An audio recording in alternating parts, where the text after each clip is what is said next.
take their seat, we'll get started here.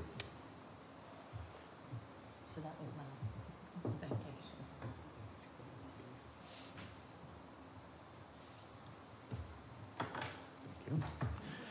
I want to call to order the July 27th regularly scheduled meeting of the New Smyrna Beach Airport Advisory Board. Tammy, if you'll call the roll. Chair Dempsey, Present. Vice Chair Starley, Present. Member Lester, Present. Member Smizer. Present. Okay. Hey, girl. We're going to do the presentation before we ask for public comment. No, public first. This is Okay. manager's We've comment. got one public. Okay. No comment, okay. All right. We'll go right into the presentation then. Consent agenda. And I understand that you two guys are going to kind of tag team the presentation? It's manager's comments. They're presenting during. Oh, okay, all right. So it would be consent agenda. All right. Sorry. Okay, so we're going to consider the approval of the board minutes from April 27th. Everybody had a chance to review those? No. Are you okay with them? If you're okay, I'm okay. I read them, Jim read them, and chair and co-chair are good with the minutes. All Is right. that okay with you, ladies? We have a motion? Move that they be approved. Can we get a second? Second. Okay. Chair Dempsey? Yea or Approve. Vice Chair Starley? Approved. Member Lester? Approve. Member Smizer. Okay, do we go back to the presentation? Yes. Okay. I can't wait to see this.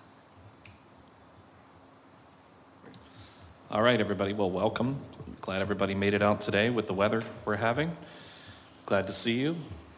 I want to open it up with kind of an overview of what we'll be talking about today. Go to the first slide if you don't mind.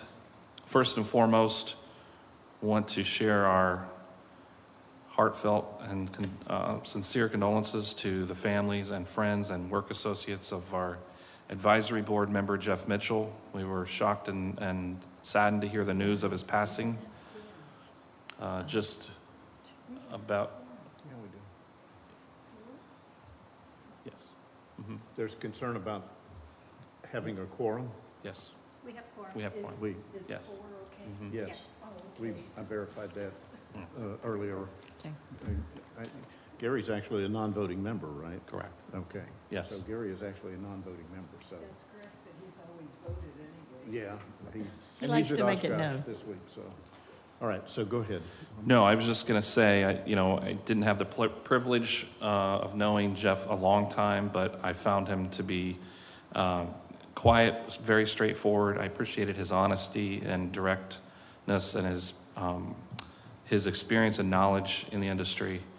And we're greatly miss him and want to just have Jim say a few words.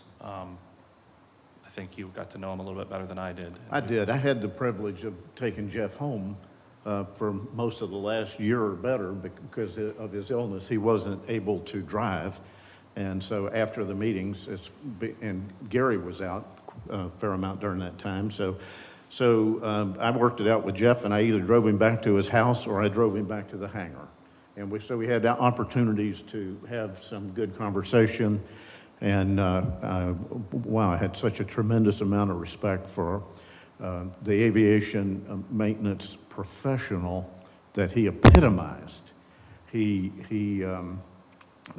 was a bit of a gruff and tough guy in the way that he came across, but he had a servant's heart. He really did.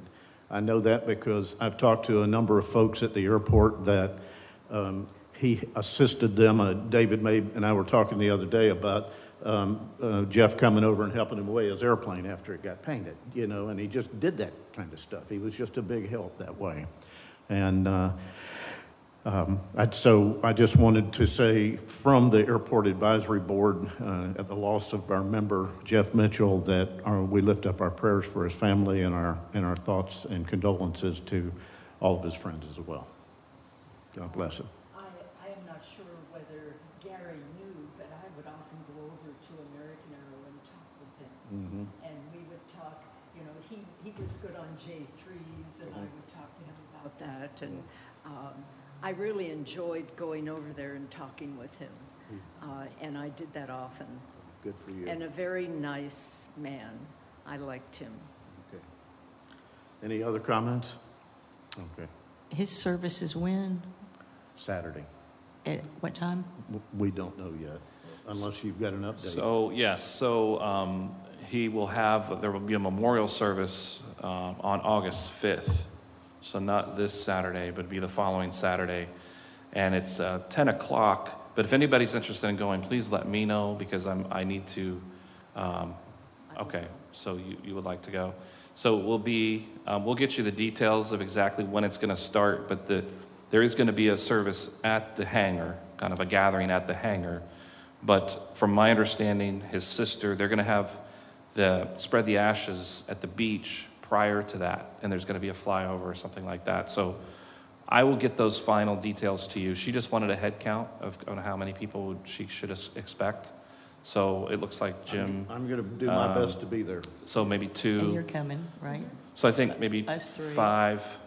Are you going to I can't. Okay. Okay. Us 3 for sure. So we'll just tell her probably around 5 from the airport. Okay. Would be a good number. And tell me the time again. So 10 o'clock Okay. is the tentative time. We'll get you the exact time once we firm up. We'll touch base with her tomorrow to let her know how many people are coming.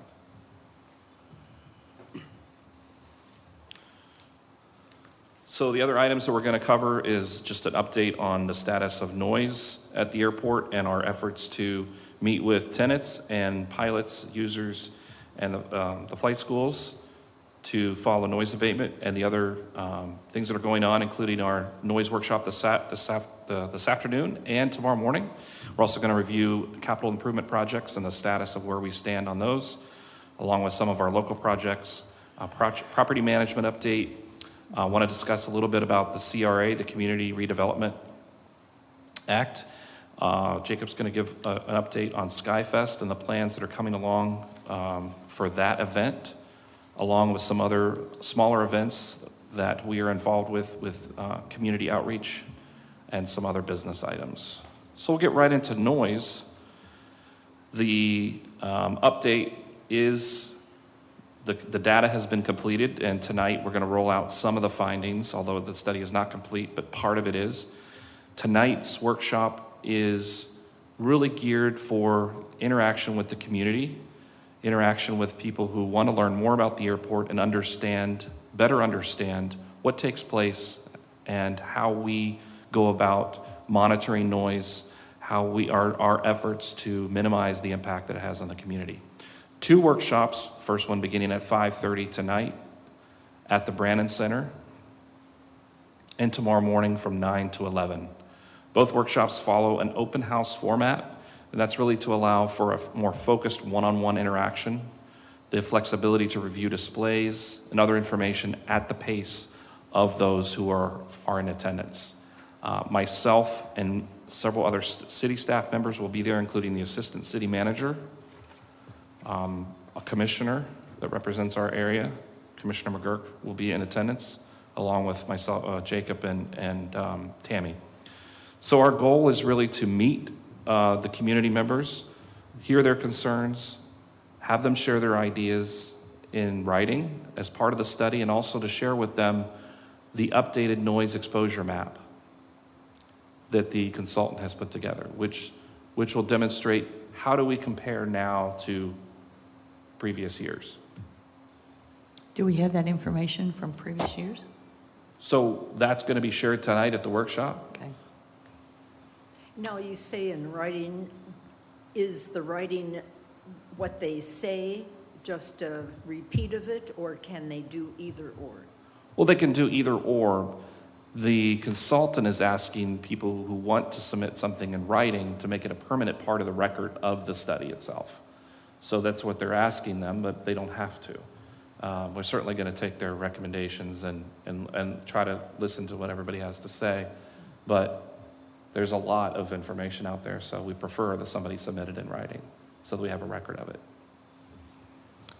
I still think it's kind of important that we let people know that are here this evening and tomorrow morning that this is a workshop. It's part of the continuing effort, and it's not the end findings of their efforts. Those are yet to come. In addition to that, you all have a handout. I think that we've placed at each of your stations. And if you see, I want to explain what that is. Every month we meet with Epic, and we regularly talk with the other flight schools as well, but the focus has been on Epic as they account for about 70% of our traffic. Some of these, I'll start with the first chart, and that depicts how many flyovers per month are recorded by our VerTower software each month. So in January, we begin tracking this and meeting monthly with Epic. So what's This the is total definition? flyovers. So this means that 152 times a month in January, somebody flew over the Inlet Shores community. That's one of the communities that is This is over in. Inland Shores. Correct. We'll go over touch and goes in a minute, but this has to do with flyovers. This is part of the noise abatement. This has been a sensitive topic, and it's one that we have, it's voluntary, and a lot of the times when there's a flyover of the community, we know it's because the aircraft had to turn early for air traffic control or traffic or weather, or there could be many reasons why. But nevertheless, we're tracking it, and as you can see, the trend does show that it would seem anyway that efforts have been made to, address that and bring awareness to that activity. Now, that's a total number. That's not just Epic, that's everybody. If you flip the page, I'm sorry, I misspoke. That number was actually Epic, those flyovers. You can see here's the total. So we separated it out between the three schools, and you can see the trend. So Epic, Embry-Riddle, Phoenix. So we could share with them as well. Embry-Riddle is probably our second highest in terms of a company, flight training academy or school that uses our airport. They're second behind Epic. So they accounted for about, maybe 10% or so of the flyovers or less. And then Phoenix East, that's PEA there at the bottom. That's also a large school in Daytona that comes and uses the facility here. Flipping to the third page, this number, this trend is just so we can track total operations versus the flyovers. So we can get a sense of the total amount of operations. Epic accounts for, in January, 74% of the total operations at the airport. So in other words, of all the takeoffs and landings that month, Epic accounted for 74%. And then you can see that trend throughout the year. The bottom, the flyover, the orange line, represents what percentage of the total flyovers does Epic account for.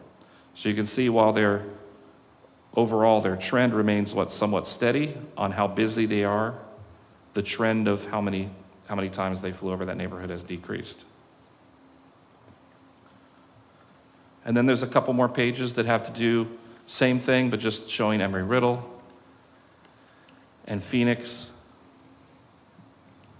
And this information is shared with those schools to report their activity back to them, because we know this is not a mandatory requirement. It's just a merely kind of a way that we hold everybody accountable.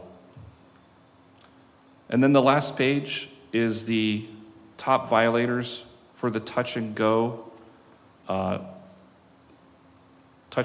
So in our noise abatement, we ask that no one does touch and goes before 8 in the morning or after 5, and nothing on Sunday and holidays. So this just represents in June, for example, how many touch and goes there were after hours. And it breaks it down by company. So And there, And that's actual touch and goes, it's not Correct. per airplane. no, that's actually touch and goes, correct. And I did eliminate, so for the purpose of this activity, this is just it isn't exactly an exact science, unfortunately, because anytime somebody goes around, does a missed approach, it can look like a touch and go. For the purpose of this, what we did is we eliminated anybody who just did one. We made an assumption that they probably went around. But if people are continually coming back and doing the touch and go, then it's repetitive. And that's what you're seeing here is those numbers calculated from individuals who kept coming back again and again and again. Yes, sir. When did Massey Air Park institute their fees for touch and goes? March, I think. I was trying to remember. It was Just this year. March, somewhere between March and That May, sounds about right? right, March, yeah. April, Yeah. somewhere in there. Yeah. We did that. Yeah. So that resulted in a kind of a spike for us during that time as well. And Possibly, it has the reverse effect too. We've noticed, I think Jacob could speak to that more, but just as a brief statement that we've noticed an increase in activity at other airports. Just like a random day when Jacob was out flying on a Sunday, he noticed an increase in traffic at other airports other than New Smyrna. So there's definitely awareness of our noise abatement policies, and we're just going to continue to work on it and get the message out and meet with our schools. Couple of impressions, if I may. Just talking about your statistics here. You know, in hearing those people talk, you would think that there was an airplane over their house every 5 minutes. And if my math is right, at the high point here in March, it would mean 6 per day if you divide that by 30, right? At the low point here, it's 3 per day. So that's the scale of the issue, at least from what the statistic shows us. And of course, the other thing to note here is that by the initiatives that have been that you've participated in, you've cut it in half. So it's down to two a day. If you know, that doesn't seem to me to be a large problem, but that's what the numbers say. Yes, thank you. We're trying to, since we've started this meeting back in January, is just to kind of establish a trend, and because we didn't have a baseline at all. We didn't really know, we were just kind of going from month to month. But now that we have Epic very much engaged, we meet with them every month. We review these numbers. They review their numbers. They police themselves. They show a record of disciplinary action for their flight instructors or their students when they do violate the noise abatement. Even though it's voluntary, they've made it mandatory for their students and instructors to the point where they will discipline them up to and including termination, which they have terminated a couple flight instructors for repeat violations. So they're very, very much aware, and I think they're being a good neighbor, and I think we can appreciate the relationship and the efforts that they have made. I've had a chance to do that meeting a couple of times, and they are no nonsense with their instructor staff. It's pretty impressive. Remember when we had the meeting and we had the consultants that came in? Who actually put this together? Did we put that together? Meaning you? Which information? Remember This the or consultants that came in and we had everybody was here and they Oh, were yes. screaming and yelling, and I'll never forget Only that the one immature woman, people. They put that together, and they're putting this together tonight. good. We are there to help and assist and be the face and listen and take comments, but they are running it per se. So. Okay, I just wanted to know because, there was some pretty nasty people that Yes. came and everything. And so it's like, it'll be interesting to see once they do this presentation and if they understand it, to see the reaction. Well, I think it's just important when we listen to what the FAA recommends, when we see what other airports are doing, it's important that we have a program that engages, listens to, and we recognize that it's a genuine concern. It's a genuine problem for people that hear this on a day-to-day basis. So we have to strike that middle ground where we have to run the airport and we have to, but we also want to listen and hear. We're neighbors. We live in the community too. We want to do the very best we can. That's been our message, and we'll continue to send that out. Okay. I just want to make sure, I want to be prepared. Any questions on noise abatement before I move on to our next slide? I'm still a little confused. On the third, where it says total operations versus flyovers for Yes. Epic. Yes. The red line is the flyovers of inlet shores. That's a percentage based on what? That's a percentage based, both numbers are percentage based on the total. The blue represents a percentage based on the total of operations period, takeoffs and landings. What we would consider how many times did a plane take off or land, and how many of those were Epic.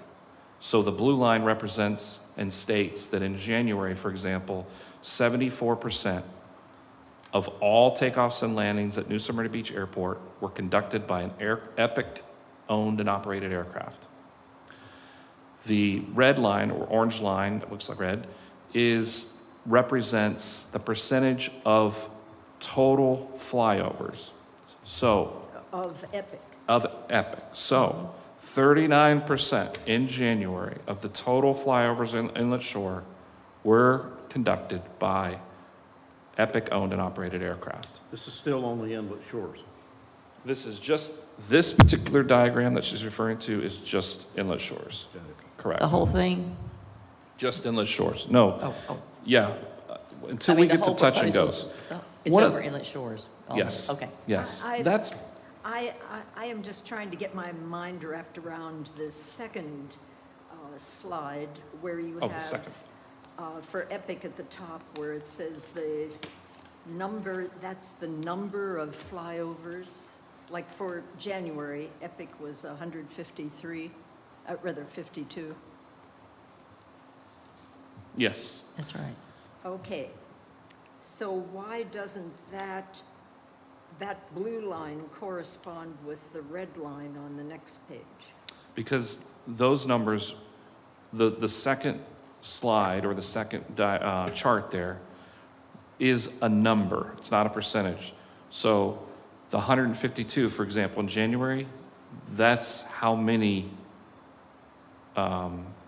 flyovers they did. And that equals 39% of the total. We didn't list everybody who flew over in this chart. So there was, Paul that owns the Tailwheel School. There was various tenants, just ones and twos. We Yeah. tried to focus on the largest groups first, Yeah. to kind of the low-hanging fruit, if you will, to kind of work on that. And now we're trickling down to the more, the very infrequent flyers who might still violate it. So like for March, Mm-hmm. 189 inlet shores flyover by Epic. And then the next page, that represents 24% of their takeoffs and landings? It represents 24% of all of the flyovers. It was a bad month for flyovers. I think that's one of the months when Paul, not to throw him under the bus, he's not here, but one of his activities, he must have done 30 or 40 flyovers in a row, just trying to go those short approaches. So this is all flyovers of Epic, or it's all flyovers? Okay, I'm still trying to understand Sure. this. Okay, Depends on the chart you're looking at. So you're looking at the second one. Yeah, It's this- just showing Embry-Riddle, Epic, and Phoenix in three with separate the number lines. of flyovers. Correct, the number that they did. Okay, because flyovers wasn't listed on that. Oh, okay, but, all right. Then the third page, that's the total operations versus the flyovers. The total ops of that school versus the flyovers that school had that month. Correct. Okay.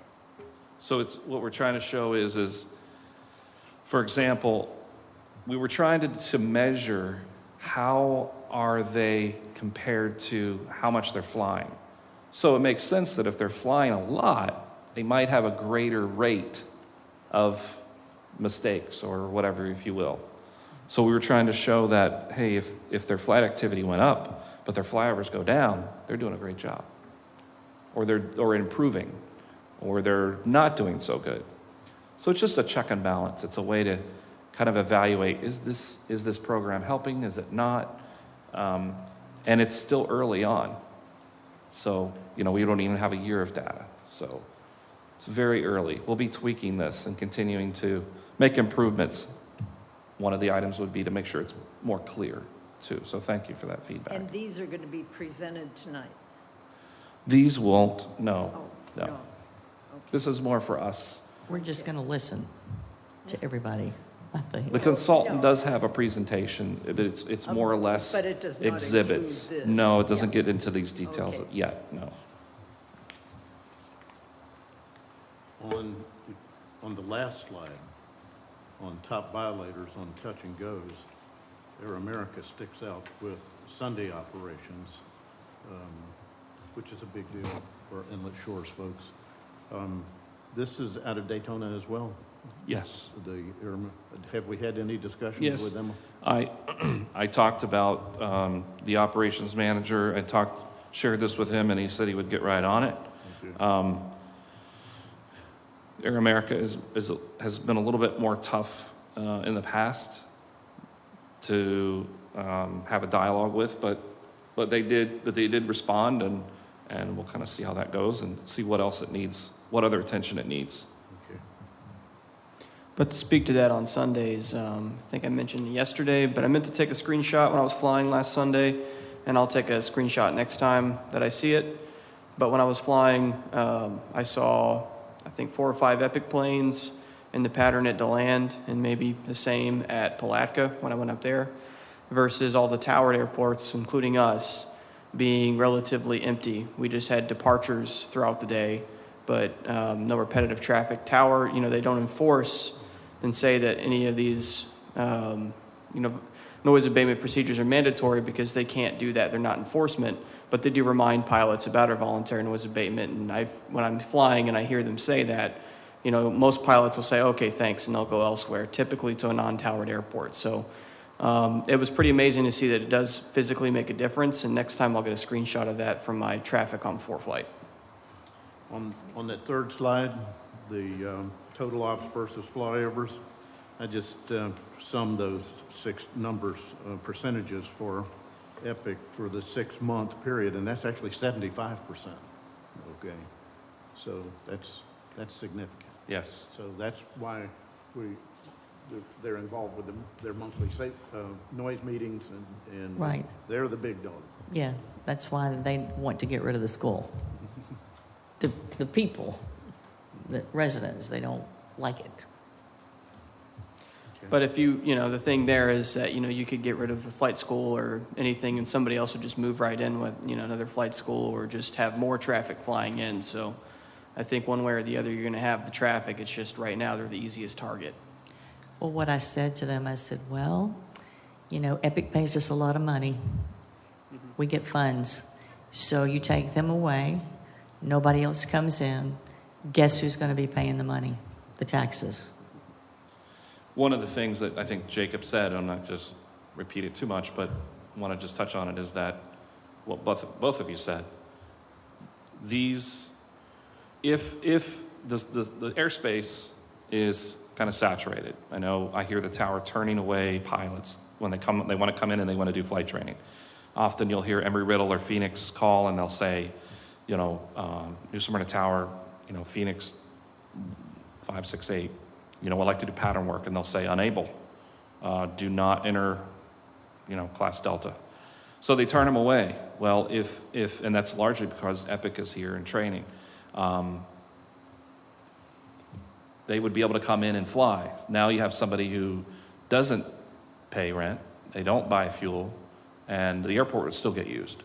The airport's going to get used no matter what. And So they're that's not a attending big. noise meetings. Yes. If you have transient aircraft in here. So, And we that's right. have somebody who's based with us, who has an interest in being here, who is a captive audience, who wants to do the right thing, and they're motivated to do the right thing. So that works both ways. It does. Yes, it is can be a nuisance and can be something that we have to work through, but at the same time, they're been really great to work with, and I do appreciate their efforts. Well, just this past Tuesday morning, we wanted to do takeoffs and landings, and we could not because it was full. That's something we need to make a record of. Thank you for that comment. Good update, Marvin. Thank you, sir. So I'd like to move on now to capital improvement projects. First on the list is the backup AWAS. So our backup automated weather observation system, we already have an automated weather observation system, but understand this is a backup. That AWAS system does go down from time to time. We have grant money. This was tied in with our Taxiway Charlie project. We have been waiting on parts now for at least 6 months or more. We are still waiting. I would hope and still anticipate that we will have this done by the end of the calendar year. But as of right now, it is on hold, waiting on parts. Moving on to... I wanted to ask about that. When is your go, no-go if you don't get the chip from China? When would you consider buying a different AWAS, a new one? I don't know the answer to that question. As far as I know, everything is in motion. It's a great question. We could get back to you on that, but I don't know that we can't. I just know that we're still waiting I mean, a little bit you're longer. going to wait. Yeah. Oh, okay. Everything else is in motion, so I don't know that we have a choice, but we can certainly check in and make sure that we do. Taxiway Alpha. Taxiway Alpha is, let me just pull that up. I had it right here. Where did it go? There it is. So just a reminder, that's a reconstruction from, it's not a full reconstruction for the entire taxiway. There is a portion closer to runway 725 that was done with that project. So it'll be corrections to the geometry at the intersection when it crosses taxiways and runways. We're excited to get replacements, the modification of our taxiway lights, and we'll also be replacing some signage. Some of the signage in that area needs to be replaced, but we've been waiting for this project so that we can pay for it. The award is pending to Halifax Paving, who were successful in bidding for the project.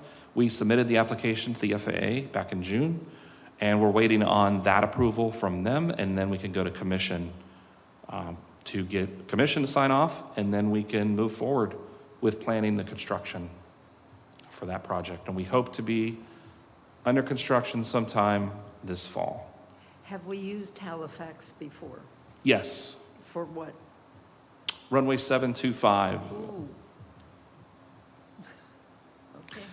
Yes, we've discussed that. The challenge is that I think that they've done projects, our consultant has done projects with them since that project, and they've been successful. They've done a good job.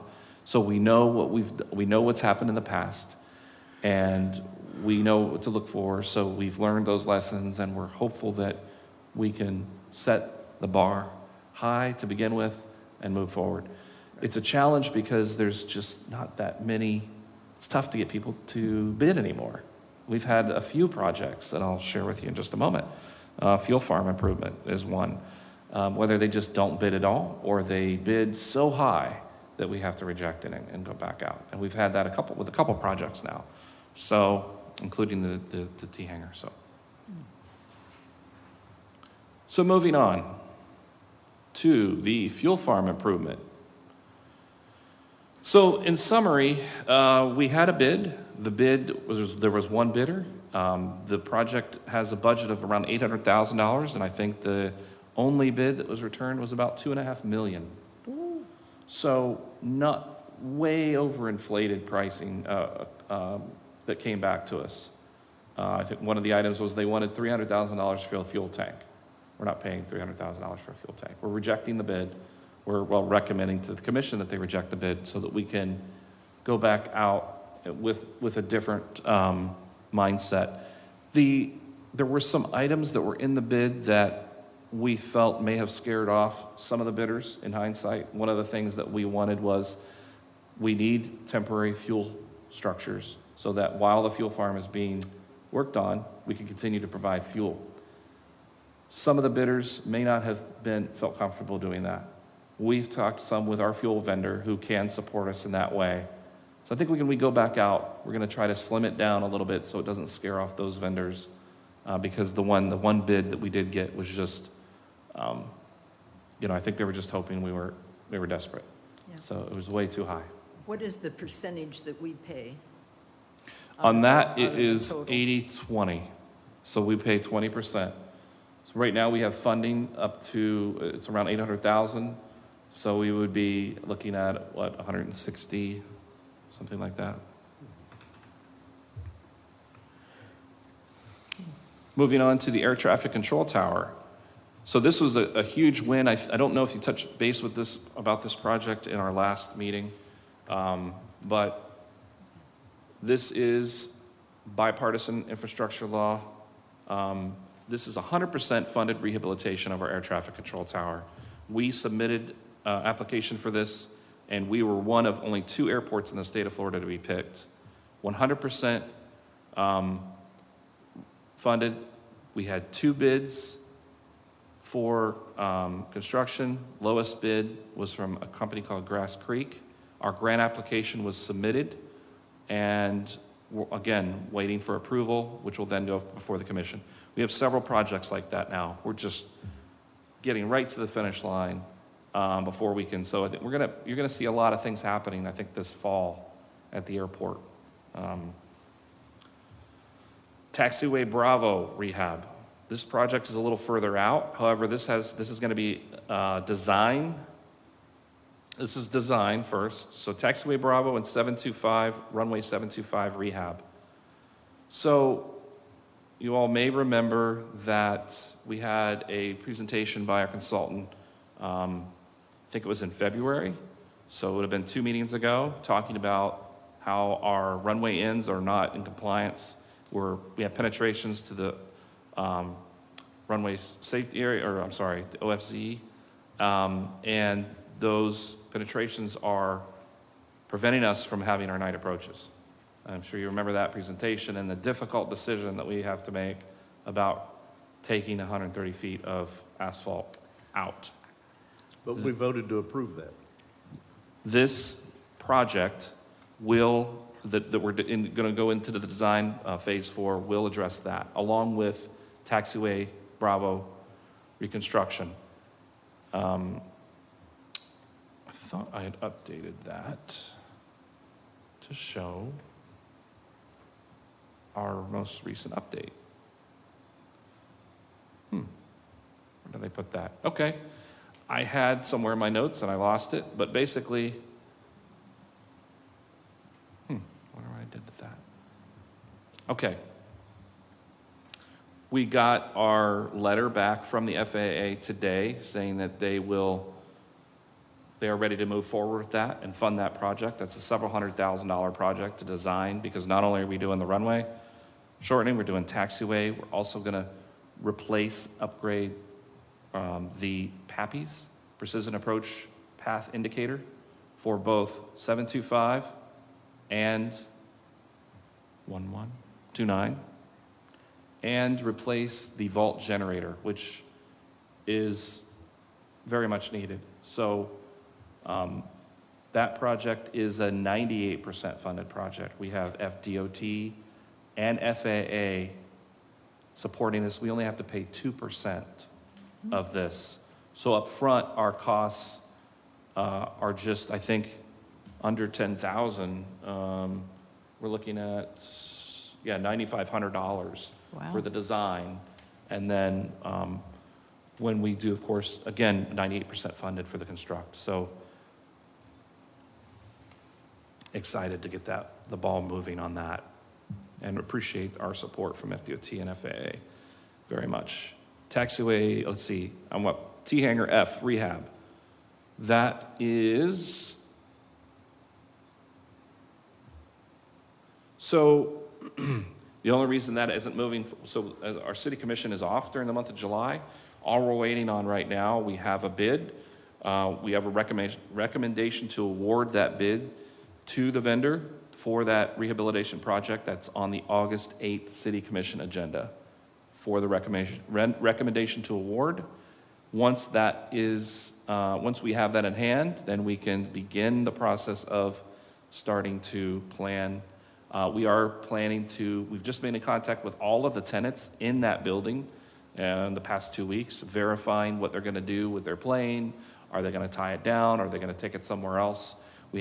That project is going to happen in 2 phases, where we have only half the building being done at a time. So half the building will need to be vacated while they work on that part.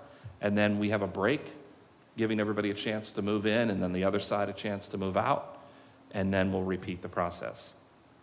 Depending on how many aircraft, I think right now we have about 6 to 8 tenants who've said that they'd like to tie down somewhere. We may be able to find tie down for them just on the main ramp.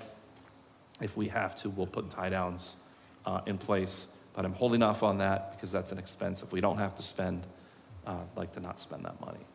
But we'll do what we have to do to try to accommodate our tenants the best we can while we're doing that project. But like I've explained to them, we have to do it to extend the life of that building. There's a lot of corrosion, there's a lot of issues that need to be addressed, and if we don't do that now, it's going to get worse. And then, so that would be much worse than, unfortunately, inconvenience everybody. Yeah, the tenants for years have been complaining about the rust Right. falling and the wind coming under the doors. And Jacob, I think, is going to touch on this, or maybe I am, but we are going to talk a little bit about Hangar E. Even though Hangar E was rehabbed a few years ago, it was not rehabbed. We believe there was some things that were left out. The purlins need to be replaced. Jacob's done a great job of working with a contractor to apply concrete to the tracks so it's easier to roll aircraft in and out of the hangar. That was a big challenge, so hats off to him for coordinating that and working with the tenants and working with the contractor. Every day we'd come out and the concrete wouldn't dry, and then here comes the rain, and but I think we're at a point where everybody's getting happy with that. But we've got some work to do on that hangar as well. Is that north or south? That's south. That's the most southern. Hangar E is the most southern building, and then F. That was the one G, I was and in. H. Okay. Okay. I think Jacob is going to talk a little bit now about some of our local projects. So Jacob, if you don't mind. Sure. Hello again, everybody. So local projects, those are handled, both financially and by the RF office and our own accounts, and then also with our own staff. So a little bit different than capital improvement. It's not a grand government agency kind of joint force. So yeah, there's some items that we've identified that are, we prioritize them based on obviously what tenants need, and then obviously what we see from the admin building that needs to be taken care of. So as Arvin mentioned, T-Hanger E has been kind of our baby here for the past 6 months or so. We've been working with APM, who is the same contractor that was awarded the T-Hanger F rehab. So they're pretty familiar with that style of hangar and working with us. We're very happy about that. They've done a good job for us, even with the fact that they've lost their owner, Jim Ploska, who owned that company. He passed away earlier this year, and his second-hand man has done a really good job of kind of taking over and adapting to everything and working well with us. So we're fortunate there. But with T-Hanger E, like he mentioned, we did door tracks. We ripped out the old asphalt that was in there, and then we replaced the door seals, and we've now put in concrete along with steel pin guides for the hurricane pins and epoxied those in place. We're also going to be, I think they're getting delivered today, we'll have new pins and pin guides for most of the doors. So that was a big project. We basically got it buttoned up. To continue on with that building, Arvin mentioned the purlins that are rusting out. So another coordinating thing, which is nice about APM, is that since they'll be doing the same exact thing on T Hangar F, we're going to try and coordinate that timeline to also do that to E, so that way we can get rid of that whole rust issue for both those buildings. And then after this, we can, actually start to have a maintenance reserve set aside for these buildings long term, so we can save money little by little. And that way these buildings are taken care of over time, rather than us having to go in at some point with a massive amount of money to try and, catch up. So, we've been very fortunate in pricing, and like I said, it's been a process, but I think our tenants, we've gotten a lot of good feedback from them, and we'll just continue to keep doing what we can to make, obviously they spend a lot of money to be at our airport, and so we want to provide them good facilities that they deserve. With the maintenance building there, I've got mentioned, so I did mention that the last meeting. It's a 20 by 50 that we're going to be placing over by the air traffic control tower, which I'll show you. I've shown you this picture before, but just to reiterate kind of where it's going to be. We're waiting on the surveyor to complete a survey, and then we can get a site plan finished on that and get the contractor, which again will be APM. They've done a really good job of setting aside a lot of time for us, because it's been hard to get contractors to come out. So we've been fortunate to have them be so available, and to be very fair on pricing. Even we've had to obviously go out for bid for different things with them and compare their pricing. They've still been very competitive, and it's been very fortunate for that. Now, So- at our last meeting, Jeff Mitchell was concerned about was it the water line or some line in that area? And so that's what the survey, we've been working with the city on that, and they've been coordinating that and also telling us how much it would cost us to connect everything, but that shouldn't be a major issue for us. We did, if I could just say real quick, I did meet with Utilities Commission. They had no issues with utilities. We reviewed where the power is. We reviewed the water lines. And we are getting a survey that will show us exactly where. But we also met with the planning committee, and they determined where the building was shouldn't be an issue. But again, we're getting a survey to just make sure, and then we'll be getting a site survey over to the building department with our permit, and then we'll be getting power and water set up, and that's when we'll get the building actually set up as well. So we've got quite a lot of moving pieces, but we're getting there slowly, surely. What do you estimate the target completion on that? It would be nice to have that in the first quarter of next year, but, this, scheduling and everything, our surveyor's been super busy with, other things in the city, and so Okay. that's what it'd be nice to have that done then, but, could be. I'm just looking for a target. That's good. Yes, sir. So for that building, it's going to be a good way for us to get our items out of that T hangar that we've got it in Hangar D, so we'll be able to generate revenue again and hopefully pay for this building. It won't take very long. Yes, sir. Is 20 by 50 going to handle everything so that you can rent all of that hangar that you're currently storing? Yes, sir. So we measured it out both to hold the tractor and the bush hog, and then it'll hold with our zero. We'll actually have some spare room, hopefully at some point to add some other things inside the building for our guys. Okay. But yes, it will handle everything. Okay, that's good. And the nice thing is you can drive in. I don't know if I think you have a picture here. You can drive in the front side. That's just kind of an example of where it's going to sit. It might actually sit a little further back from the taxiway there, so that the front of it matches of Hangar D to the right in that photo. It's an old photo, so obviously hangars B and C are gone, but you can drive in the front and then exit out of the back.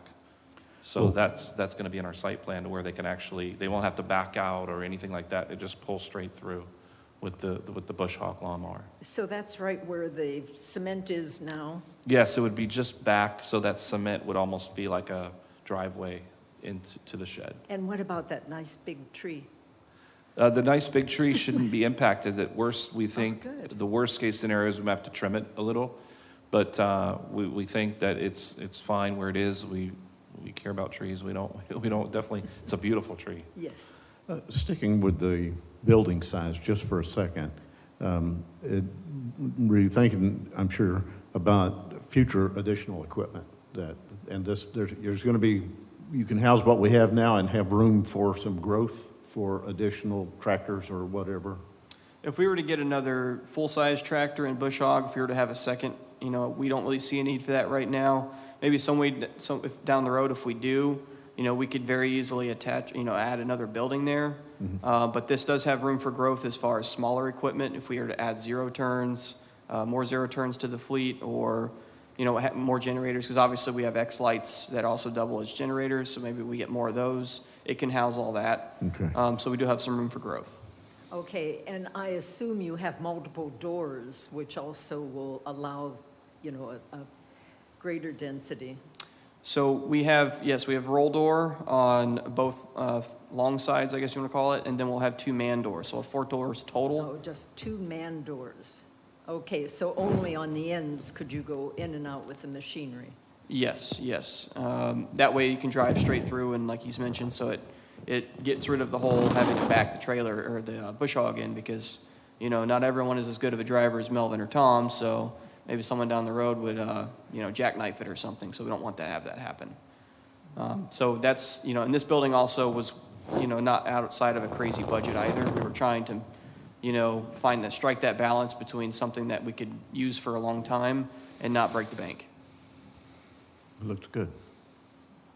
So airport marketing, I'll actually get into in just a minute when I show you a couple of new things, but I just want to mention the ops staff break room. I've coordinated with Jim at the tower, and we're going to convert the first floor storage room in the tower as a break room for our staff. We've offered they're able to use the admin office whenever they want, but we don't know exactly when we're going to have something more permanent for them as a break room. So this is a more immediate kind of solution to try and get them some break during the day. The heat this summer has been just brutal, and our guys have done a really good job of manning up and dealing with that, and not complaining. Even though we offer them, try to give them all the amenities that we can so that they are taking care of themselves, and we tell them not to overdo it. But this will give them an opportunity to have somewhere to be that's air conditioned. When they want to break, their break times or lunchtime or something, where they can kind of get out of the heat a little bit. So we're excited about that. Is this taking up room where something else is now? What is there now? It's got files in there, some stuff we need to scan, some stuff we need to get rid of, and some other miscellaneous stuff that's old from the tower. So it would just be a matter of reorganizing. It wouldn't be a huge loss of anything. And some of this stuff really does need to be scanned so we can have it in our files. So this is going to go in the admin building? So this is going to be the first floor of the tower. Oh, first floor. There's like of a the storage tower. room at the first floor that we use, so we're just going to convert that. And about what's the target for that? Hopefully a few weeks. So from now? Yes, and that's why I liked it, because it was a more immediate solution. Otherwise, we would, in the future, when we build a new admin building, we would like to have a break room for them, and like a kitchenette and something like that. But I don't want to just promise that and it's going to be however long. I'd rather find them something now, because the heat, they feel it now. And so airport marketing, I just wanted to share with you. Yes, sir. So that's not part of the ATC tower upgrade? No, that's just what we're doing to Okay. convert. It won't really mess with the rehab at all. Okay. And it won't require really any money spent on our part, except Correct. maybe we'll buy a microwave or maybe a little mini fridge or something. Okay. But there's really isn't anything we need to do. It's already there. Okay. So airport marketing, I'm just going to share with you here. We have a new website that we built internally that, we were getting quotes back from services to build a website that ranged anywhere from $10,000 to $20,000. And that just really wasn't something, A, we budgeted for, or B, that we really want to spend right now. So we tried locally, so we spent about $300 on Wix and put together this website, which I'll pull up. It's just www.nspairport.com. And so this is a video there of above Mosquito Lagoon. And so just, I'm not going to go too in depth. We got a lot more to build on this website, but these are links to different things that we offer at the airport. along with some FAQs, current fuel prices, information on noise. There's some other items that anybody can go into, and this has already been attached to the city website. So when somebody goes and visits the airport link from the city website, they'll be directed to this website that we handle directly. So it's nice if something needs to be changed, we can do it within minutes, or if we need to add something. But, it just gives more information to pilots when they're coming in, kind of more localized information that ForeFlight might not be so good at expressing. So we do that on our part. Also to try and, market for our local businesses and the restaurant there, Lost Lagoon, and get people to come in and fly for them so they can generate some more traffic. Also with accommodations, like for example, this week we met with the Visit NSB folks over there off of State Road 44, and they're really excited to be kind of working with us both for SkyFest and for this marketing the airport and marketing the city through the airport. And so we've got links, reciprocating links to their site, as well as, links to our local hotels. And so since they get their money from the lodging kind of community here, they're very excited to have that part of it. Another just a nice area for people to come in and kind of view hangar rentals and, our policies, the lease, pricing for it, kind of measurements on the hangars so they can know what to expect when they come in. Obviously, we have a long wait, but, we're trying to work on that as well. So I found a lot of new, Celeste had some help with, she gave me some help on there too, but I've found more information for the airport history, and I've added that here, and some extra pictures that I found, both from the museum and from our files. And so this is just, you can go in and read it, it's a lot of good information about the airport and the history, and kind of celebrate what the airport is, along with more information about Jack Bolt and, all that he did for our country and for our community. And so pretty excited to have that added there so people can view it more. And this is an old aerial from the 1920s of our area. So it's pretty neat to have that on there. You can view that. The original, I believe, is over in a building in Edgewater, but we have a scanned copy of it over in our museum here in New Smyrna Beach. And it just talks about the master plan, economic impact we've got in there as well. So, this is, again, it's a very basic website for now. We have a lot to add to it. I think it's great. Yeah, me too. It looks really good. I'm proud of you. You did a good job. Thank you. We're very excited. Business directory, we're trying to promote our businesses here at the airport, show people where they're at. Anytime you click these here, they give you Google Map directions to their businesses. And then obviously links and information about each business, so that hopefully this creates more traffic for who we have. Obviously, we're going to have noise on here, so that it's a very sensitive issue. We see that. And so we want to add more information here as we get it, especially through this study, and share all that information here so that residents and pilots both alike can go in there and see how to work together. And then it's got a link to SkyFest, which we'll go over here in a minute. But anyways, that's the website, and that's the kind of the airport marketing piece that we've got going. This is kind of along with Arvin and I's and Tammy's rebranding of different things here at the airport, which we'll, again, get into a little bit later. So what interest have we had recently in any business or whatever coming into the airport? So we'll get into that a little bit when we talk about our request for proposals, but we've been working with Chris Edwards with the Economic Development, and working with him has been very good. He's been doing a good job of marketing the airport, and so we have some interested parties, both from an expansion of hangars at the airport, as far as land that we have available. And so we have had interest. I think that's growing too, as people the word's getting out that New Smyrna's got A, the interest, and B, I think that we've got a good group to be able to, make the best decisions for the airport long term, along with your advice, so that when we look at the different proposals, that we will make the best decision for the next 30, 40, 50 years in a lease agreement with somebody. So yes, there has been interest.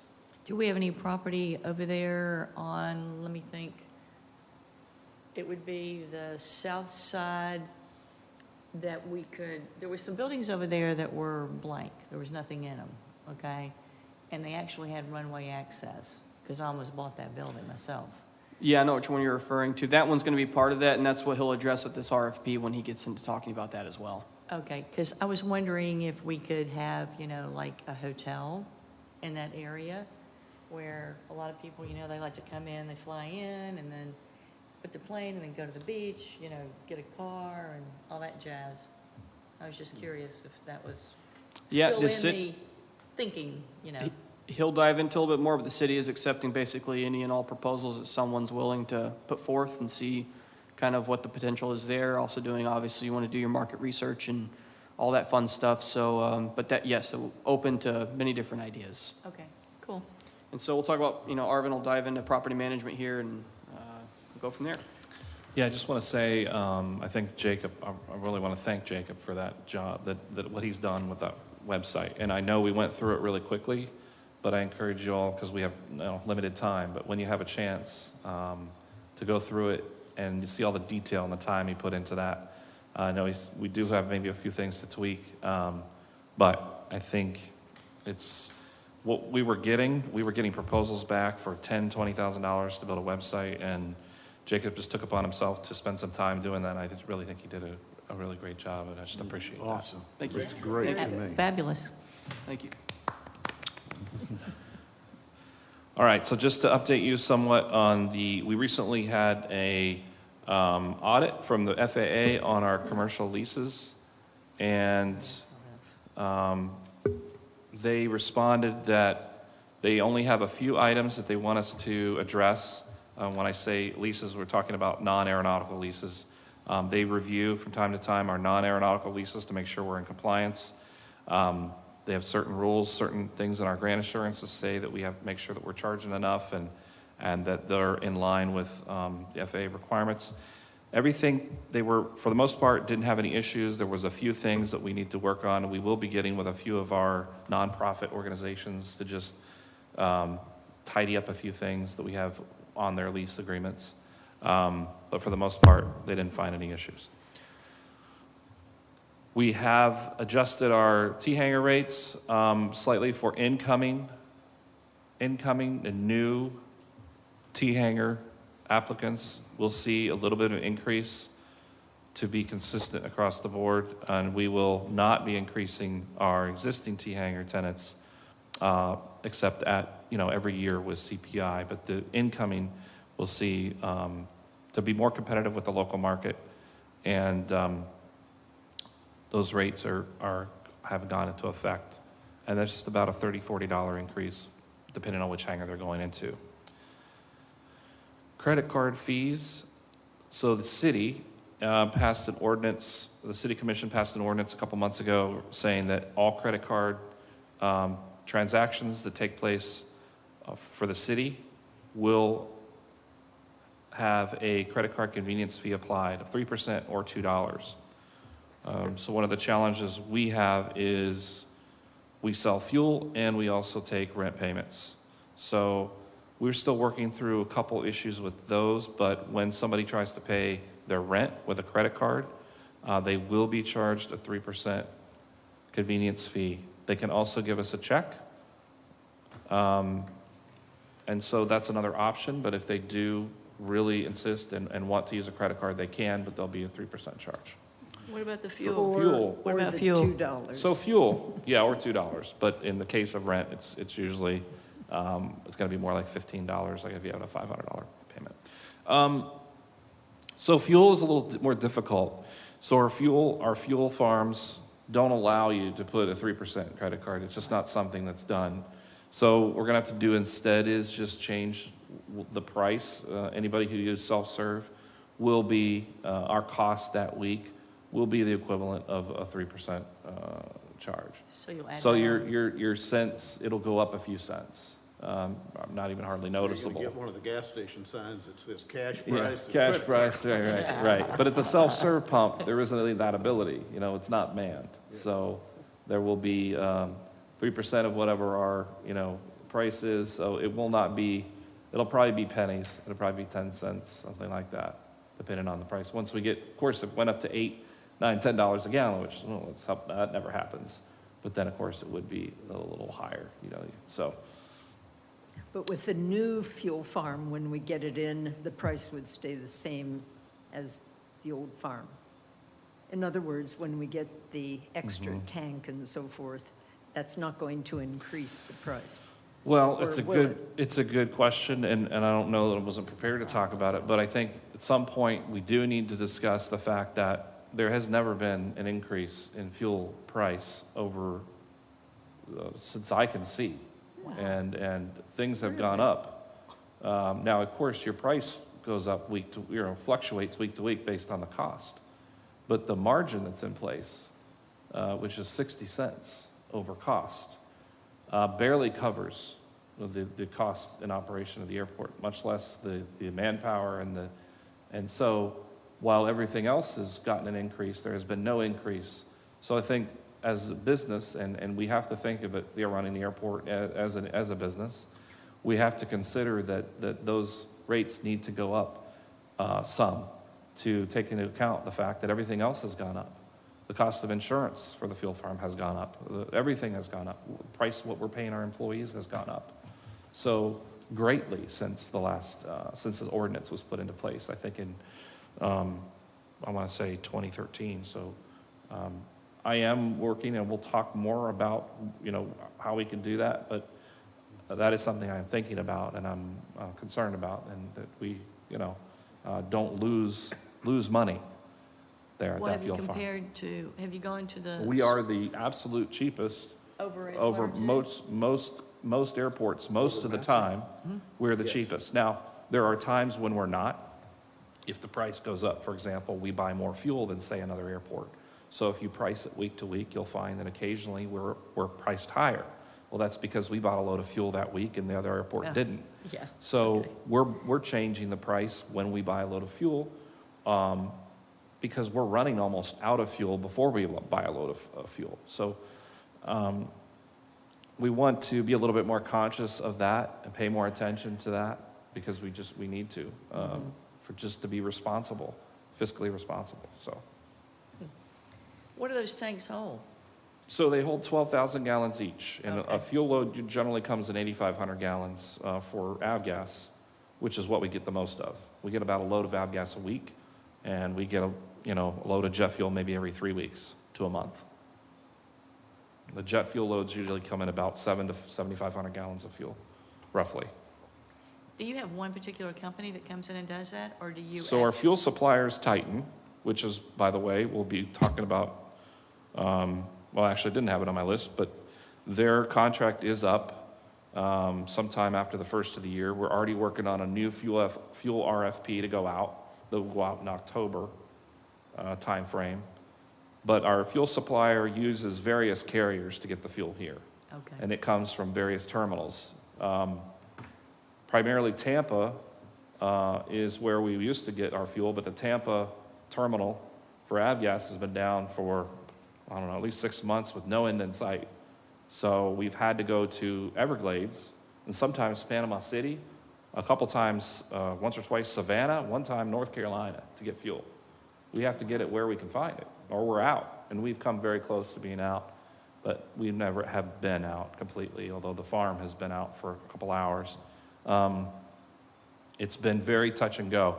I think we've done better in the past month or so, but unfortunately, with the Tampa port being down, you are spending about 10 more cents, 15 more cents a gallon sometimes in freight.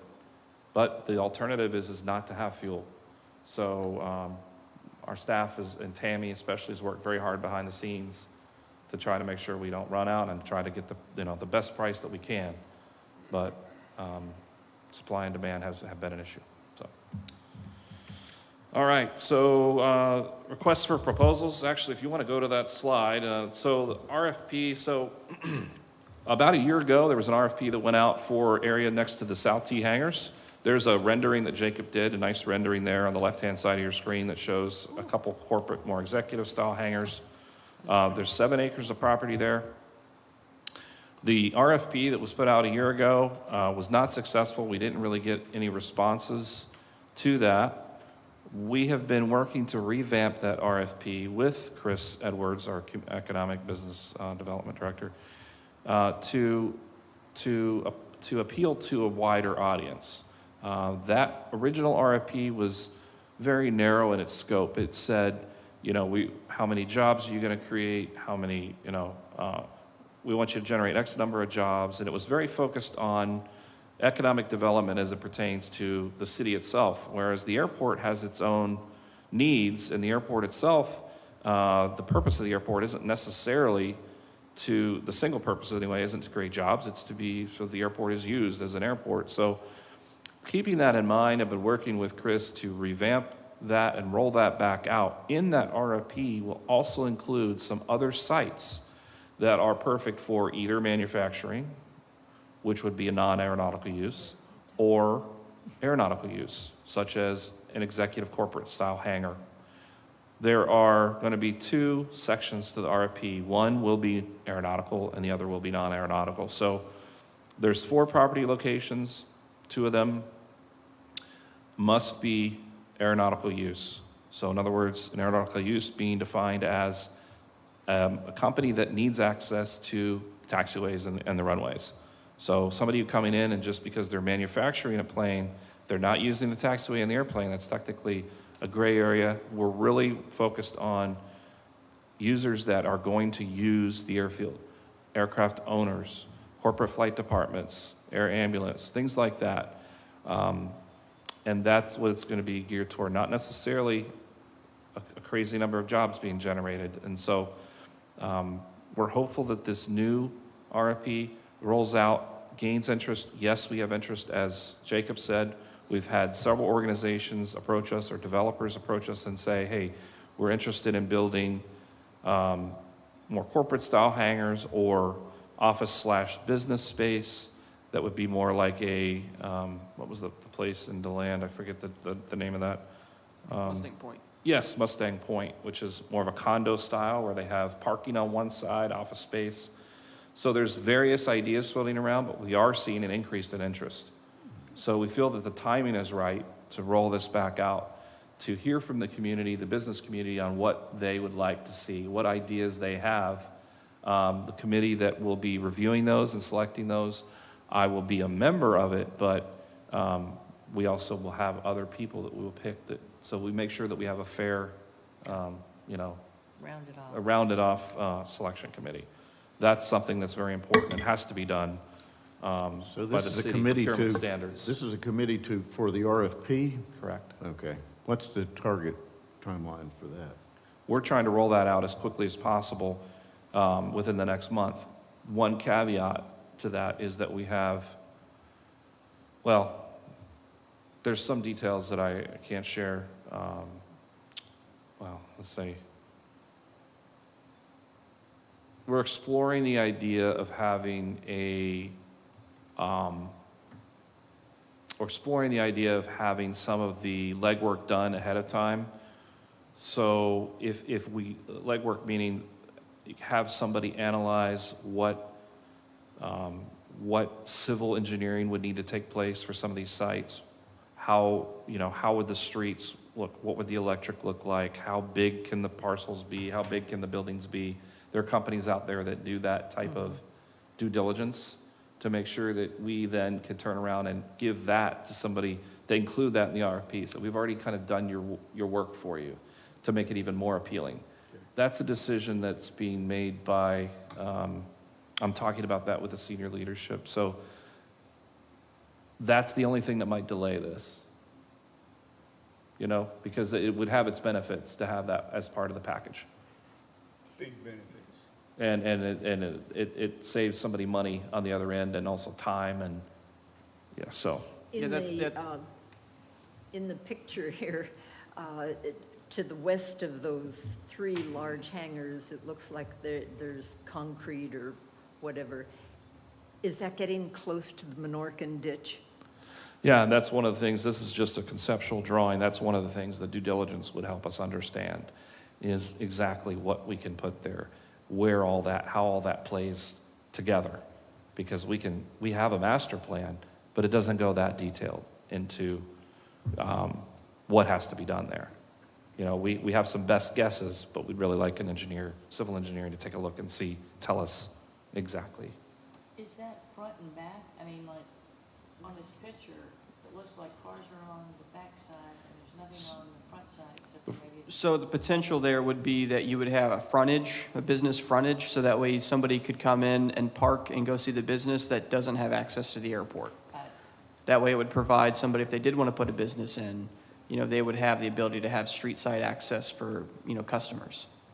But yeah, as to Arvin's point about doing the homework first, you know, it's much like in fighting, you know, the whole idea is to strike when somebody's in transition. So the same idea here. Obviously, the airport's transitioning now, and so we want to make sure we do our due diligence, get set before we, you know, get into a long-term, because this is 30, 40, 50-year lease you could be looking at with somebody, and you want to make sure you're measuring twice and cutting once. And so that's kind of the whole point here, is to try and get all that homework done beforehand, so that way we don't get taken advantage of as a city. What about, would you consider like a parts company come in here, like Chiefs, for example? I think there's nothing that's off the table. We want to hear all of our ideas. I mean, we're really eager to just throw this out there, casting a wide net. I mean, they've got one in DeLand on the airport Absolutely, yes. there, and I just wondered, Yeah. you know, maybe they'd like to expand. Sure. There's available land, and we want to hear ideas, and yeah, we see good things coming. What other land is there available, or is it just that part right there? Yeah, for that, I would have anyone that's interested in that go to our airport layout plan, our master plan, which highlights those areas. I don't have that pulled up now, but there are several different areas. This particular RFP is focused on just 4, because we want to focus on, you know, I think targeting certain areas first, but there are other areas that are available in the future.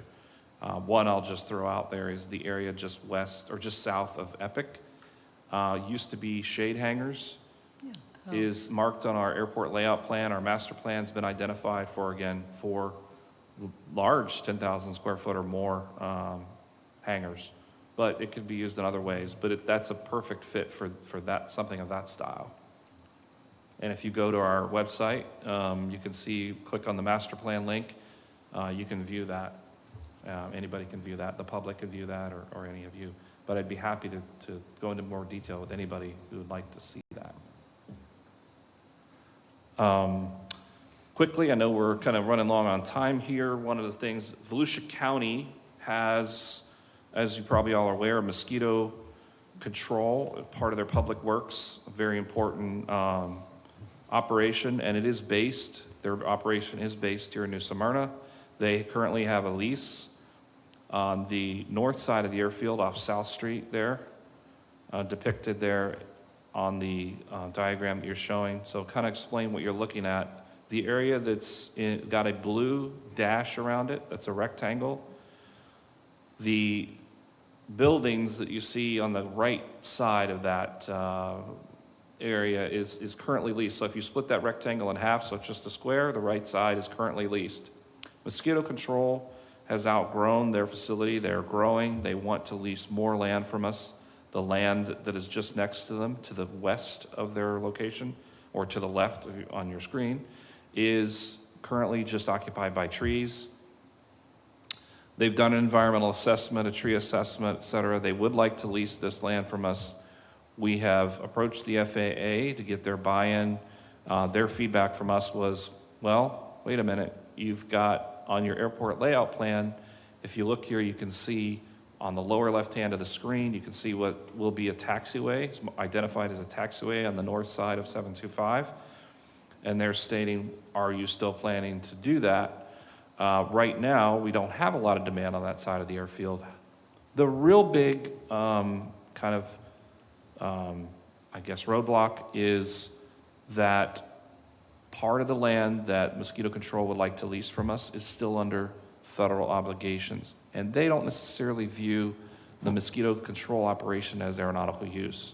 Because, yes, they run a helicopter out of there, but the helicopter does not need taxiway access, does not need runway access. You could build a helipad anyway.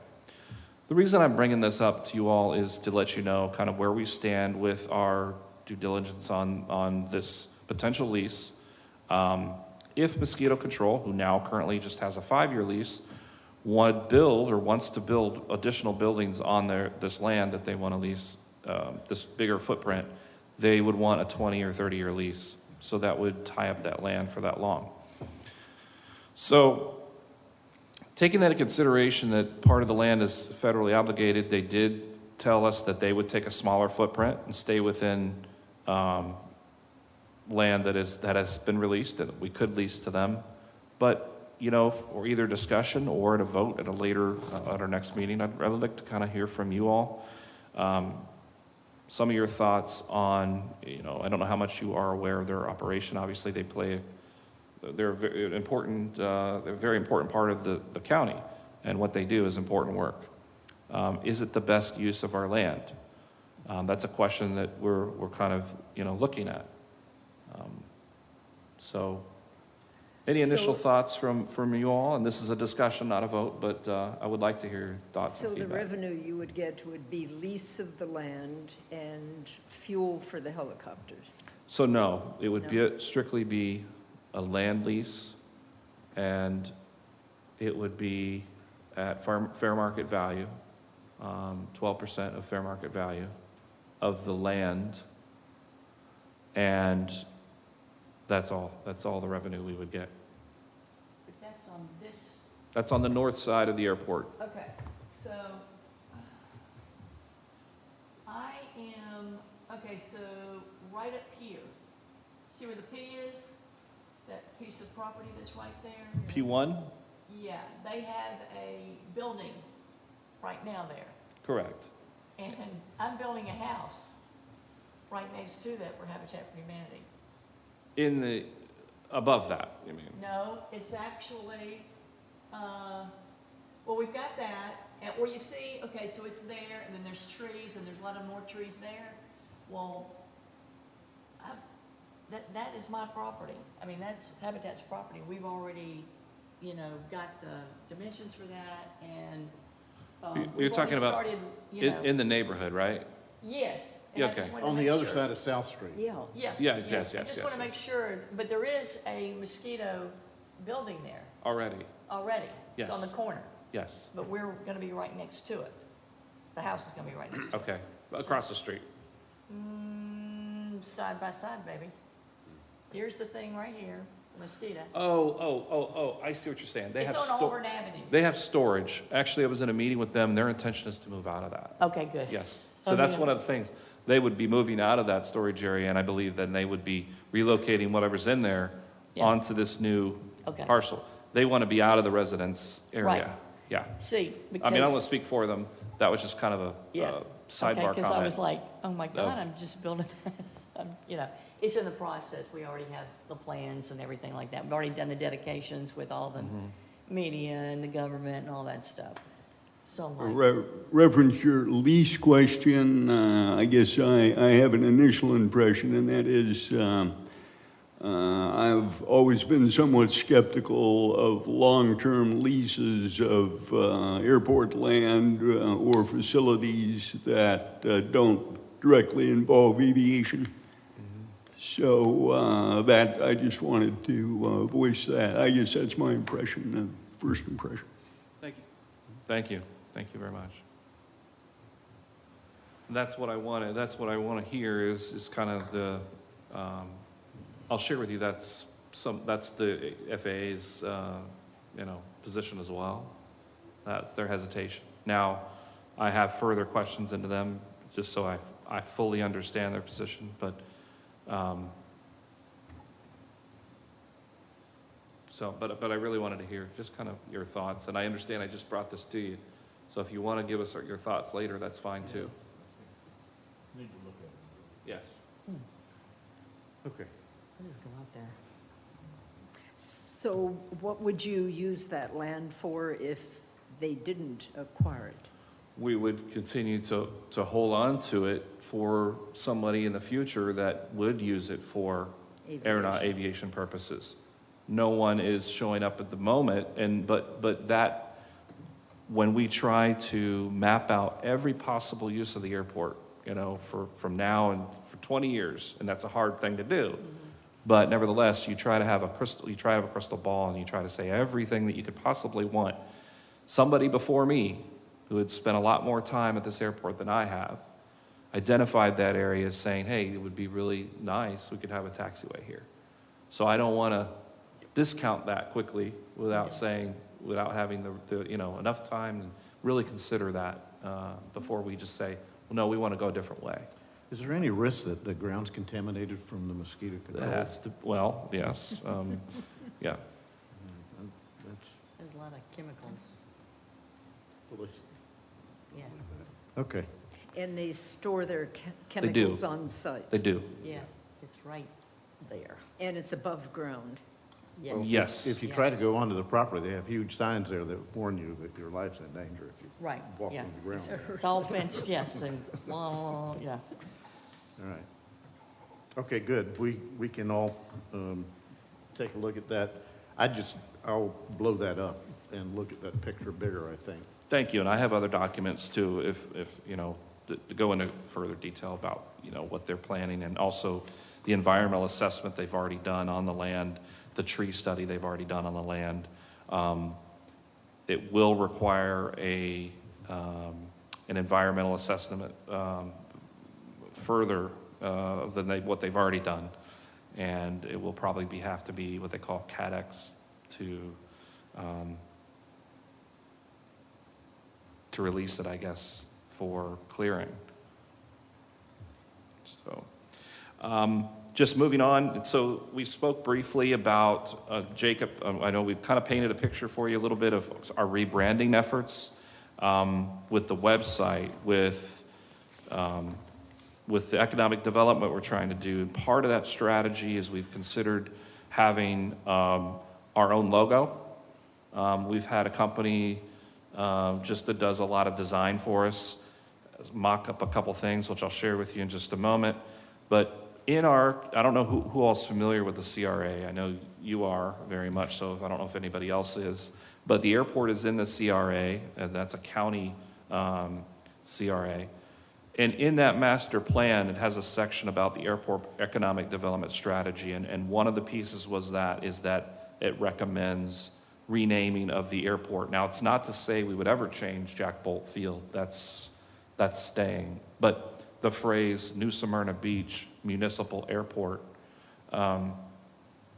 it was suggested in there that maybe we change that from municipal to executive or gateway or whatever.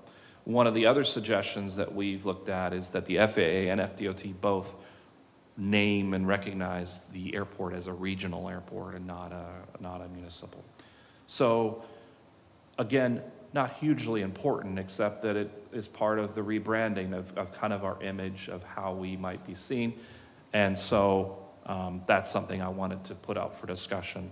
And that's just a screenshot of how the FAA has us listed when you go to the list of airports in Florida. So you have gateway and executive. Were there any other words No, and you that's came up with? Regional. That wasn't words regional. that regional is one of the words that we came up with, because that's already one that we are actually listed as. And that doesn't sound like we're bragging necessarily. It sounds more realistic. And it's kind of, in my opinion, but I guess I really wanted to hear yours, is it kind of gives us a little bit more, maybe it takes us a little bit more seriously, but at the same time, it's not bragging about something we're not. I know Flagler is an executive airport, just doesn't, but anyway. What do the development agency experts recommend?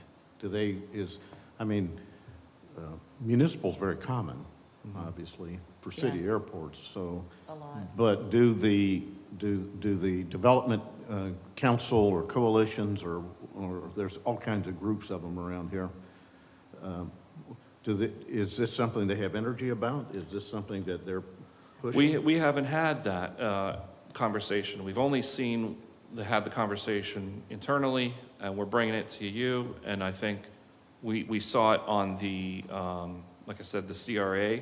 We haven't taken it further.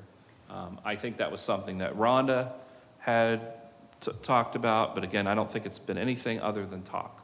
So We're just introducing that as an item for thought and discussion. So when you look at those two names, municipal and regional, which one of those would you think would be the bigger airport? Municipal airport or the regional airport? When you think of Depends on how those. big the city is. Well, I don't know, not basing on the city. Yeah. I'm just talking about as a pilot, you know, or someone that's in aviation, they go, oh, I'm going to the municipal airport or I'm going to the regional airport. The two, I mean, you've got two good names, but do you want to be bigger or smaller? You see what I'm saying about the difference in those? So you'd have to really think about that. I mean, I think both of them are a great name, but regional to me, well, they're both kind of the same. I mean, municipal and regional. I mean, regional is like That's here. why I was wondering what the people that are the development, you know, Yeah. Southeast Volusia, you know, the Chamber of Commerce, the development groups, what do they think? Do they see some value in doing that? Yeah, we could, And we talked a little bit about Southeast Yeah. Volusia. Maybe that's an opportunity when we meet with some of these groups, just get Okay. some input. yeah, because, you know, they're both great, but then, you know, if you want a wow factor, that's not a typical wow factor. Like Gateway to the Sky in New Smyrna Beach, you know, or so I just happened to throw that out. It's just something I thought of. But Well, you, Gateway was one of the things that was mentioned in the CRA Development Master Plan. oh, really? It states, Yeah. it gives two examples. It said, you know, executive or gateway. I think it was just opening the door to, Yeah. hey, here's some ideas. Right. And then, but there was nothing else mentioned in that document, so. Yeah.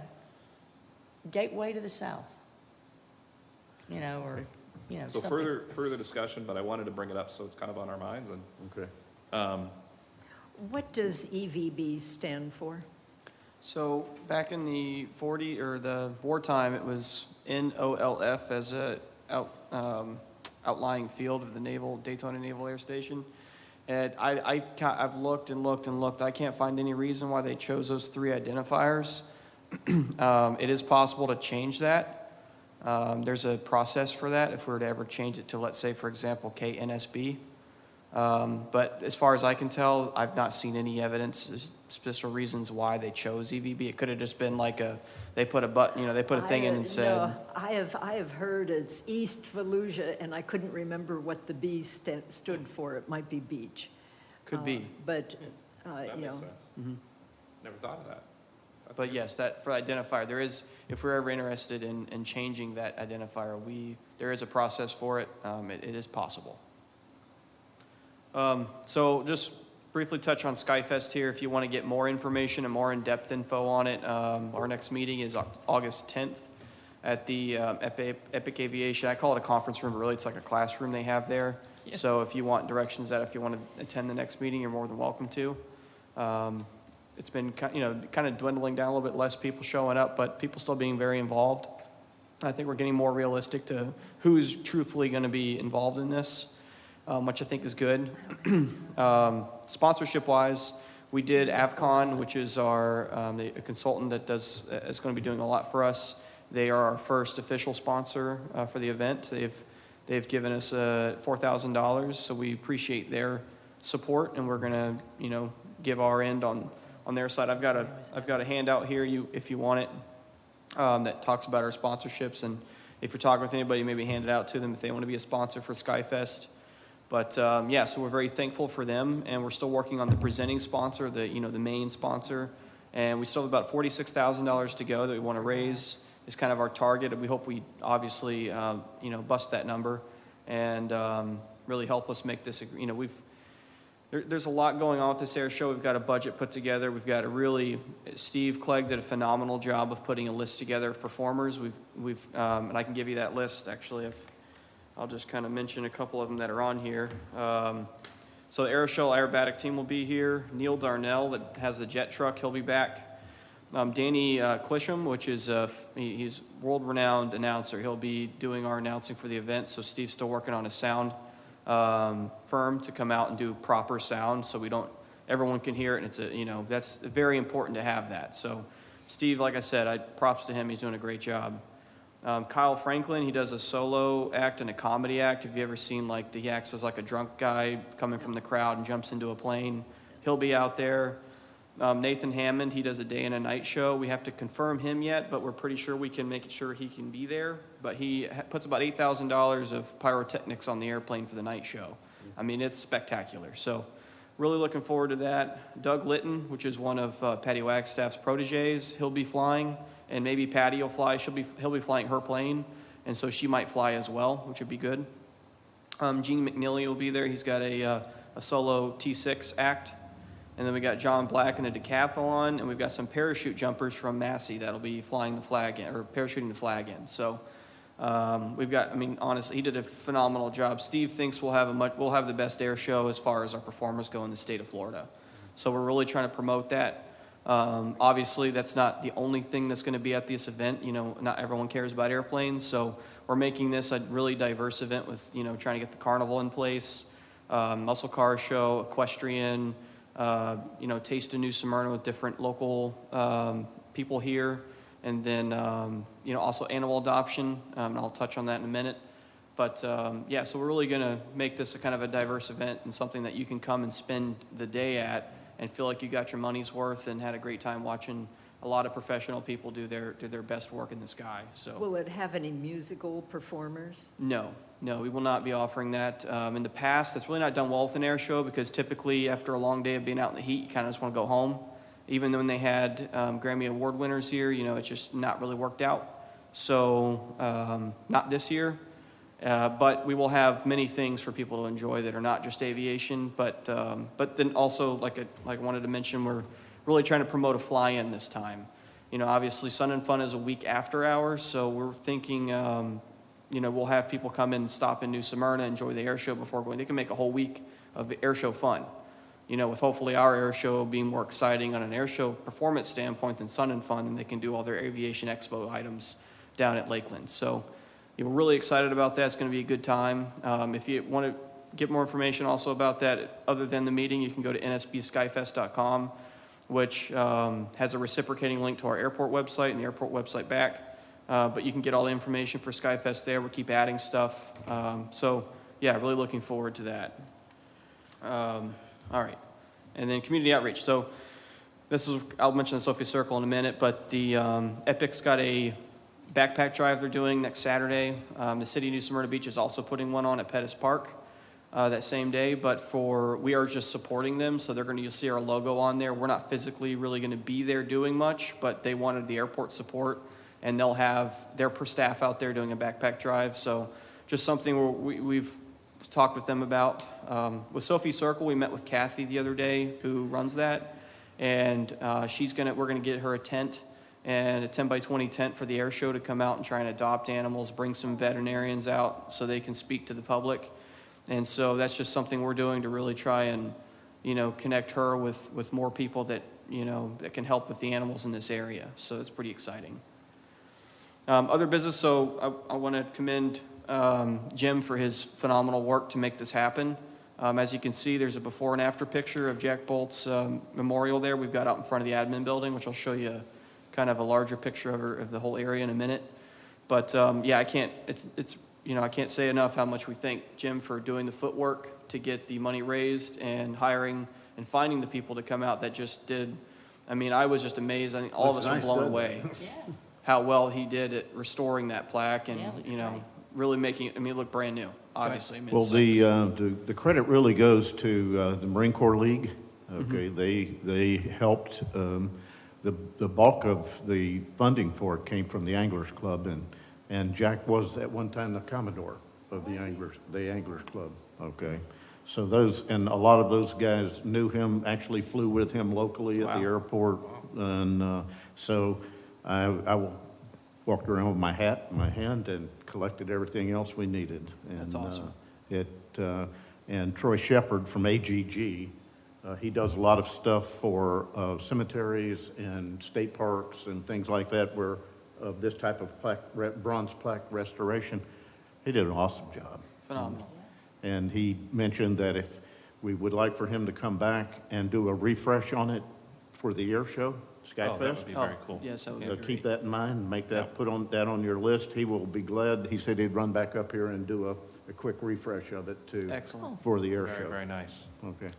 This shows the overall, so Tom, one of our maintenance staff, and he with some help from Melvin, they've been doing a lot to kind of freshen up that whole area in the front, along with there in front of the admin building. So, Tom's been kind of our Da Vinci. We give him some stuff and he makes it happen.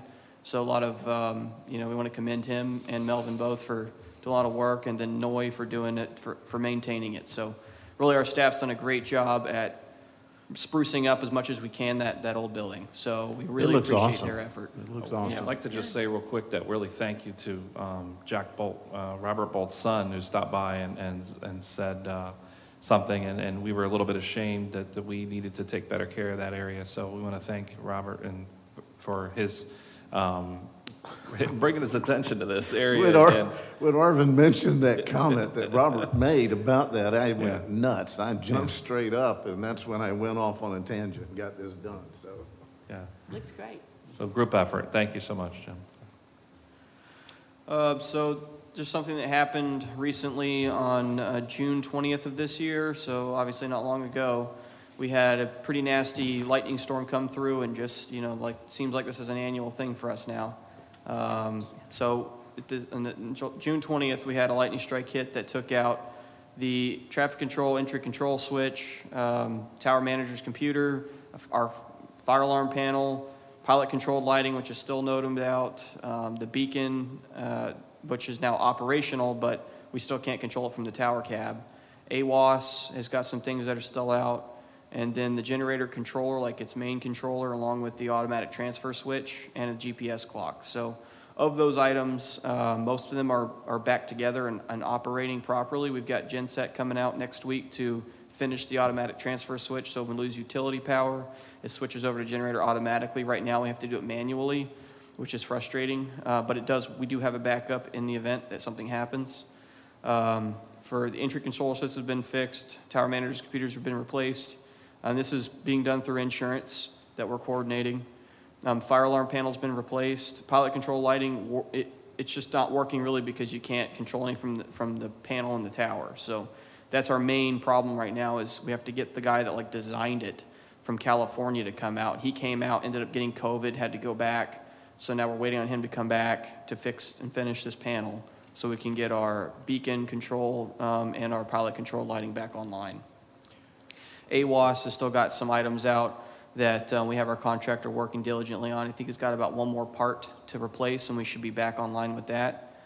And then the GPS clock has got some other kind of items. So, it's because of items like this is something we've been stressing to our contractor on the traffic control tower rehab, is to check the continuity of all the lightning rods on the tower and see maybe if there's a way to improve it. So maybe we can try and avoid this in the future as best we can. Obviously, Florida is one of the most electrical states in the country. So this will be a continual problem for us, but we're trying to mitigate that as much as possible. The most. Yes, sir. Florida is the most prolific lightning strike Is it really? target in the states, yeah. And possibly New Smyrna, the most. Well, that's the other thing, And is that then we the had. tower being the most. I didn't put it on here, but I took about 120 pounds of cold asphalt patch, because I had to patch a portion of runway 220 that had been struck, and about 3 spots, about 3 feet by 1.5 feet, were blown out of that pavement. So it took 120 pounds of asphalt to go and patch that up. So, it's been something else. And we did the same thing on runway 7 last year. We had to close the runway overnight while we were patching it, and one of the last calls, I think the last time I talked to Jeff was he called me to ask me, hey, what's going on with that runway? And so I had to tell him, and that was the last time I talked to him. Yeah, it's Update him just on that been- runway, yeah. We kind Wow. of had the same thing that happened on Quayasisi. Wow. We've been going through a lot of crap. We've had the Utilities Commission, they've taken the whole streets and they've torn them all up and put out new stuff. And they've been putting asphalt down. Well, they did this lovely patch. Well, it's like a hole. It's like a, river now Wow. because of that lightning and Yeah. all that stuff that's been going on. So we can. You guys got hailed on pretty bad out Oh God, did we ever? Did $68,000 worth of damage to my house? Oh, good grief. there. Okay. So just a real quick, we're almost done. One of the things, we just wanted to just kind of let you guys know, we were in a safety meeting with all the surrounding airports, and one of the topics they brought up was FOD, and Daytona uses this similar device that was shown here in this picture. And it's basically a FOD magnet bar. And we got one, it's 72 inches or 84 inches wide, and you hang it from the back of the truck, the operations truck. So when you're driving down, the taxiway or, and we've been using it a couple times, still getting used to, the right positioning and the right height and everything. But we've picked up some cool stuff that otherwise we wouldn't have seen. Very interesting, the items that we've gotten, old corroded metals, things that would have gone in a tire for sure. So kind of excited, wanted to share that with you. That's only about $300 that we spent. So from a cost perspective, cost ratio to, safety ratio, that was a good buy. So again, we're still testing it out, wanted to share that with you. And then in conjunction with our branding, like I told you, something about logos. Again, we're not married to these, but just kind of wanted to throw out there that here's some ideas. We're looking at what other airports do. Do we want to differentiate ourselves? Right now, we just use the city logo. So even the fire department, police department, et cetera, the different departments have their own logo. So we thought it would be good to someday have one. So again, wanted to introduce that we want to do that and get your ideas or feedback. And that's really all I have. I think that's kind of the summary there. But any thoughts on? Turn back on that page for a second. Just want to take a picture of this for a few people. I actually like the one. It's on here. I like this, me personally. Oh, I like yeah, the one. Yes. I like the other's one too on the blown. right-hand side, the one that the plane swoops over NSB instead of going through NSB. Well, would we get a professional graphic designer to submit possibilities, or? Yeah, and we had, this is just a guy who does Did you like get this from T-shirts. Aaron? Yeah. Yeah, he does a good job. He sent us a bunch of ideas. These were a couple. We could share all of the ideas with you, but again, not looking for a vote or anything, just a discussion and kind of, I think we'd like something as generic, or not as generic, but something as plain, or what is the word? Uncluttered, simple. Minimalist. Now, that Minimalist, has that's the word. regional airport. Well, yes, and of course it could say anything. It could say New Smyrna Smizer Airport. No. Arvin's. No. That was good. But of picking course, up on we'd that. still have Jack Bolt Field. And again, this is just the phrase. Okay, now stop, quiet. And here, just our QR codes again, for anybody who might be watching this later. You can scan this with their phone or whatever. And Okay. That's it? question, comments? That's all we have. That's all for the That's all. item 2 presentation, or is it, okay? That is all for our presentation, yes. Any other old business? New business? Any more airport manager comments? No, thank you all, and again, I'll get you that information for Jeff. Service. AAB member comments, Jim? Oh, I have one, and it has to do with your RFP process. I think what you were describing in terms of homework is an absolute essential for being able to solicit RFPs that have meaning to them, so that people know what they're buying and can really get serious about generating a proposal that has some substance to it. So I would very much encourage that process. I think that's a really, really good idea. Thank you. Okay. That's very good feedback. I appreciate those comments. We'll take those back to the people who have to sign off on that. Celeste? I don't have anything to say right at the moment. I'm just trying to read something that's on the back of here. Sorry. Okay, so, okay, that's all right. That's my idea. How many tie-downs do we have for transient aircrafts? The airport, the airport does not own any tie-downs ourselves. We have leased all of our tie-downs to the FBOs. What about the grass area that's in front of me? That is, Because you were thinking of that for tie-downs. no, well, right now, that area is an area that was part of a project to eventually pave, make parking. It's been put on hold,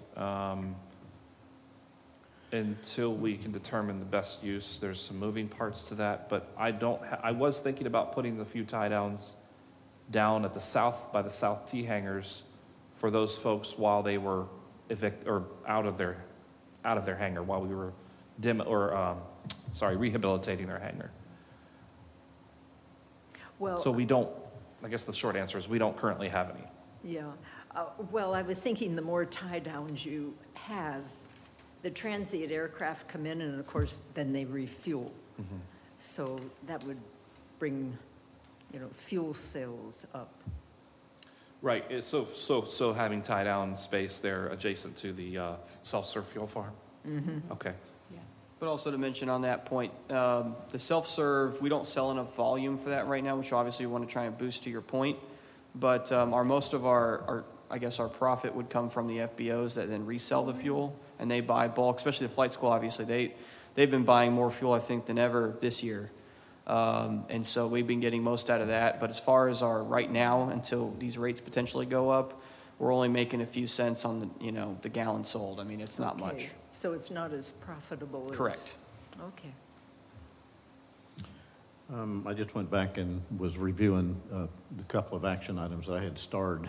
Mr. Miser had asked about at what point do we just go for an AWAS?